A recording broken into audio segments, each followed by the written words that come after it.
అనగనగా ఒక అడవిలో ఒక సింహం ఉండేది. ఆ అడవిని ఆ సింహమే పాలించేది. దానికి నక్క, కాకి అనుచరులుగా ఉండేవారు. ఓ రోజు కాకి ఎగురుకుంటూ వచ్చి, రాజా, మన అడవికి దూరంగా ఉన్న ఎడారిలో ఒక ఒంటెను చూశాను. దాన్ని గనక వేటాడగలిగితే మనకు వారం పాటు ఆహారానికి సమస్య ఉండదు అని చెప్పింది. అప్పుడు కాకి, నక్క, సింహం మూడు ఎడారి వైపు బయలుదేరాయి.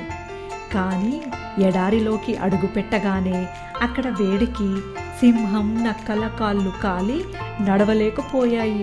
దాంతో కాకి ఒంటె దగ్గరకు ఎగురుకుంటూ వెళ్ళి, మిత్రమా, మా రాజు సింహం, మంత్రి నక్క ఈ ఎడారిలో వేడికి నడవలేకపోతున్నాయి. నువ్వు కొంచెం వారిని అడవిలో దించగలవా అని అడిగింది. ఒప్పుకున్న ఒంటె సింహాన్ని, నక్కని మోసుకుంటూ వాళ్ళ స్థావరానికి తీసుకొచ్చింది. ఒంటె మంచితనాన్ని చూసిన సింహం బాగా నచ్చి, మిత్రమా, నువ్వు కూడా మాతో పాటు ఇక్కడే ఉండు అని ఒంటెతో అనింది.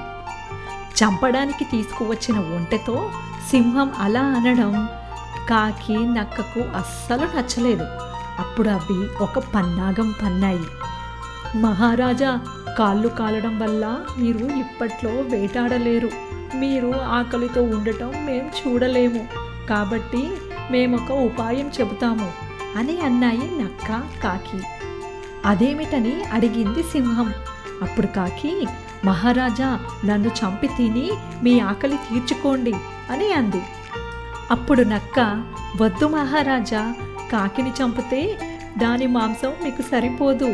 అదే నన్ను చంపితే మీకు 2 రోజుల పాటు ఆహారం కాగలను అని అంది.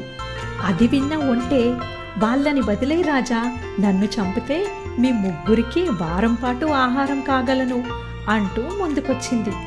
నక్క, కాకి ఆ మాట కోసమే ఇలా నాటకమాడాయని సింహానికి అర్థమైపోయింది. అప్పుడు సింహం, నేను మీ ఎవ్వరి మాట కాదనను. ఒక్కొక్కరు వరుసగా రండి.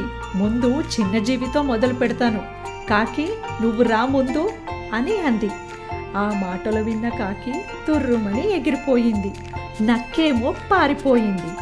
అప్పుడు ఒంటె, సింహం స్నేహంగా ఉండి ఎప్పటికీ సంతోషంగా జీవించాయి.